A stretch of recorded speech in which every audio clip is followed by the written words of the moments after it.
Viewers, आज के video में हम तैयारी कर रहे हैं कक्षा 10वीं व्याकरण के क्वेश्चन, वैकल्पिक प्रश्न। और ये आपके रेमेडियल बुक में है। रेमेडियल बुक के पेज नंबर 76 पर जो वैकल्पिक प्रश्न है वह हम तैयार कर रहे हैं काव्य बोध के। और इसके पहले के सारे ही वैकल्पिक प्रश्न हम कर चुके हैं।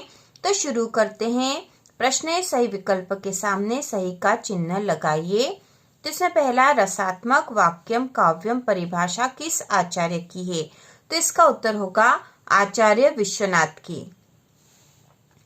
दूसरा है, काव्य के भेद होते हैं। तो इसका उत्तर आएगा दो। काव्य के दो भेद है, दृश्य काव्य और श्रव्य काव्य। तीसरा है, किस काव्य के छंद एक कथा के धागे में माला की तरह गूंथे होते हैं? तो एक कथा के धागे में माला की तरह गूंथे होते हैं, मतलब कथा क्रम से होती है। तो यहाँ उत्तर आएगा प्रबंध काव्य। इसके बाद चौथा है, आलंबन और उद्दीपन का संबंध है। आलंबन और उद्दीपन का संबंध है, तो इसका उत्तर होगा विभाव से। ये विभाव के दो प्रकार है, आलंबन और उद्दीपन। पांचवा है, संचारी भावों की संख्या है। तो इसका उत्तर आएगा 33। संचारी भावों की संख्या 33 है। छठा है, जुगुप्सा किस रस का स्थायी भाव है? तो जुगुप्सा विभत्स रस का स्थायी भाव है। सातवां है, लय तुक यति गति मात्रा एवं चरण से युक्त रचना को कहते हैं। तो इसे कहते हैं छंद। आठवां है, काव्य की शोभा बढ़ाने वाले कारक को कहते हैं। तो काव्य की शोभा बढ़ाने वाले तत्व या कारक होते हैं अलंकार। इसके बाद है, दोहा छंद के द्वितीय और चतुर्थ चरण में मात्राएं होती है। तो दोहा छंद के द्वितीय और चतुर्थ चरण में 11-11 मात्राएं होती है। इसके बाद 10वां है, रमणीय अर्थ प्रतिपादक शब्द काव्यम परिभाषा है। तो यह परिभाषा है पंडित जगन्नाथ की। इसके बाद अगला प्रश्न है, रिक्त स्थान में से सही शब्द लिखिए। तो इसका पहला, नायक के जीवन की किसी एक घटना अथवा हृदय स्पर्शी अंश का पूर्णता के साथ अंकन काव्य में किया जाता है। तो यहाँ आएगा खंड काव्य में। खंड काव्य में।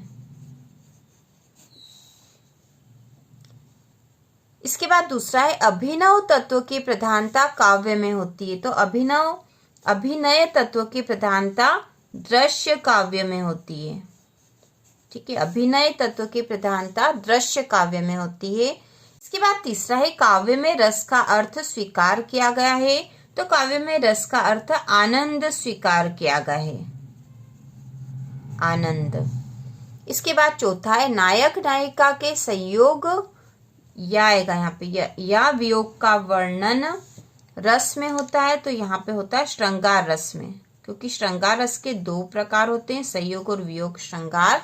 तो दोनों का ही वर्णन श्रृंगार रस में होता है।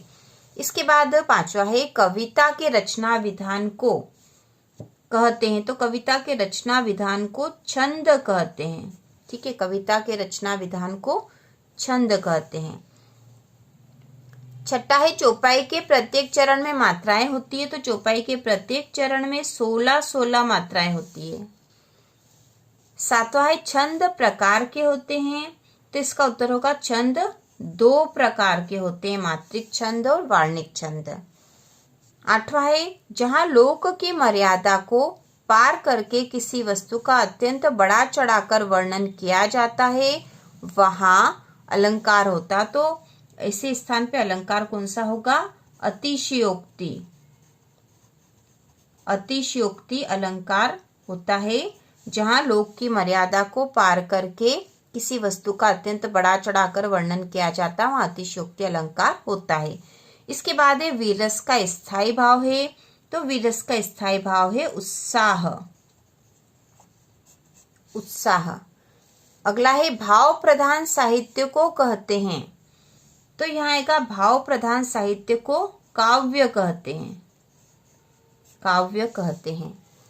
11वां है, जहां एक शब्द का समान अर्थ में एक से अधिक बार क्रमशः प्रयोग होता है वहां अलंकार होता है। ठीक है, वहां कौन सा अलंकार होगा? तो यहाँ आएगा पुनरुक्ति प्रकाश। पुनरुक्ति प्रकाश अलंकार होता है। तो इस प्रकार से रिक्त स्थान भरे जाएंगे। इसके बाद अगला प्रश्न है, सत्य असत्य कथन लिखिए। इसका पहला रामचरितमानस महाकाव्य है, तो यह कथन सत्य है, यहाँ सत्य लिखेंगे। अगला है दृश्य काव्य में अभिनय तत्व प्रधान होता है, तो यह कथन भी सत्य है। इसके बाद तीसरा है मात्रिक छंद में मात्राओं की गिनती निश्चित रहती है, तो यह कथन असत्य है, क्योंकि किसी किसी छंद में अनिश्चित भी रहती है। इसके बाद है वर्णिक छंद में गण का बहुत महत्व है, तो यह कथन सत्य है। पांचवा है रस के 7 अंग है, तो यह असत्य है, क्योंकि रस के 4 अंग होते हैं। इसके बाद छठा है जहाँ अलौकिक आश्चर्य का भाव उत्पन्न हो वहाँ विभत्स रस होता है, तो यह असत्य कथन है। इसके बाद 7वां है अन्योक्ति अलंकार में लोक सीमा को पार करके बढ़ा चढ़ाकर वर्णन होता है, तो यह कथन भी असत्य है। 8वां है बन ठन के आए काले काले मेघ में पुनरुक्ति प्रकाश अलंकार का उदाहरण है, तो यह कथन सत्य है, क्योंकि यहाँ पे जो काले काले दे रखा है यहाँ पर एक ही शब्द का 2 बार समान अर्थ में प्रयोग हुआ है, इसलिए पुनरुक्ति प्रकाश अलंकार है। और इसके ऊपर वाला जो था अन्योक्ति अलंकार में लोक सीमा को पार करके बढ़ा चढ़ाकर वर्णन होता है, तो गलत है, क्योंकि ये तो अतिशयोक्ति में ऐसा होता है, तो यह असत्य हमने लिख दिया है। इसके बाद अगला प्रश्न है सही जोड़ी बनाकर लिखिए, तो यहाँ सही जोड़ी हम बनाकर हमें यहाँ लिखना है। तो इसमें खंड अ में है कामायनी, दोहा, सुदामा चरित, नाटक, शांतरस। खंड ब है छंद, खंड काव्य, महाकाव्य, निर्वेद और दृश्य काव्य। तो आपको सही जिसके सामने जो सही है वो यहाँ लिखना है, तो हम यहीं पे बना लेंगे। कामायनी जो है ये एक महाकाव्य है, पहले की जोड़ी इससे बनेगी। दोहा छंद है, तो दूसरे की जोड़ी इससे बनेगी। सुदामा चरित खंड काव्य है, तो तीसरे में हमें यहाँ लिखना है। नाटक दृश्य काव्य का उदाहरण है, तो ये चौथे के सामने आएगा। और शांत रस का स्थायी भाव निर्वेद है, तो ये पांचवे के सामने यह आएगा, तो यह आपको इसके अनुसार यहाँ लिख देना है। इसके बाद जो अगली जोड़ी है वह है काव्य की आत्मा, छंद के प्रकार, चौपाई, 3 वर्णों का मेल, बिहारी सस्सई। और इसके खंड ब में लिखा मात्रिक, रस, दो, श्रृंगार परक और गण। तो अब इसकी जोड़ी बना देंगे, तो काव्य की आत्मा है रस, पहले के सामने यह आएगा। छंद के प्रकार, छंद के 2 प्रकार होते हैं, तो दूसरे की जोड़ी इससे बनेगी। चौपाई मात्रिक छंद है, तो तीसरे की जोड़ी इससे बनेगी। 3 वर्णों का मेल गण होता है, तो यहाँ चौथे की जोड़ी बनेगी। और बिहारी सस्सई श्रृंगार परक रचना है, तो पांचवे की जोड़ी इससे बनेगी। तो इस प्रकार से आपको जोड़ी बनाकर यहाँ लिखना है। इसके बाद अगली जो जोड़ी है वो उसमें खंड अ में दे रखा अलंकार, जहाँ अप्रस्तुत कथन से प्रस्तुत का बोध हो। तीसरा है प्रकृति में मानवीय क्रियाओं का आरोपण। चौथा है लोक मर्यादा की सीमा लांघ कर वर्णन। और पांचवा है जहाँ एक ही शब्द 2 बार आए और उसका अर्थ भी न बदले। इसके बाद खंड ब है आभूषण, अन्योक्ति अलंकार, आभूषण, पुनरुक्ति प्रकाश और अतिशयोक्ति। तो इसकी जोड़ी बनाएंगे हम। अलंकार जो है आभूषण, अलंकार को आभूषण भी कहा जाता है, तो पहले की जोड़ी इसी से बना देंगे। दूसरा है जहाँ अप्रस्तुत कथन से प्रस्तुत का बोध हो वहां अन्योक्ति अलंकार होता है, तो इसकी जोड़ी इसी से बन जाएगी। तीसरा प्रकृति में मानवीय क्रियाओं का आरोपण, तो इससे संबंधित कुछ भी नहीं है, इसको अभी हम छोड़ देंगे।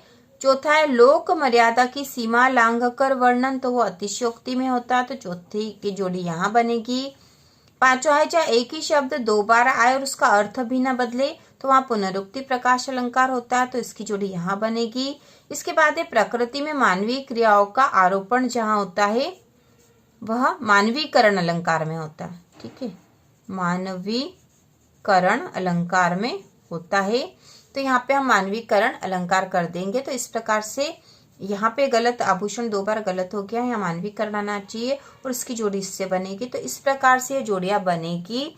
और इस प्रकार हमने काव्य बोध वाले भाग के भी सारे वैकल्पिक प्रश्न कर लिए हैं, पेज नंबर 78 पे है। तो इस प्रकार हमने यह आपके रेमेडियल बुक का सॉल्यूशन हम कर रहे हैं। सबसे पहले हम वैकल्पिक प्रश्न कर रहे हैं, उसके बाद एक वाक्य वाले उत्तर भी करेंगे। तो इसी प्रकार के और वीडियो देखने के लिए, कक्षा 10वीं की संपूर्ण तैयारी करने के लिए चैनल को सब्सक्राइब कीजिए।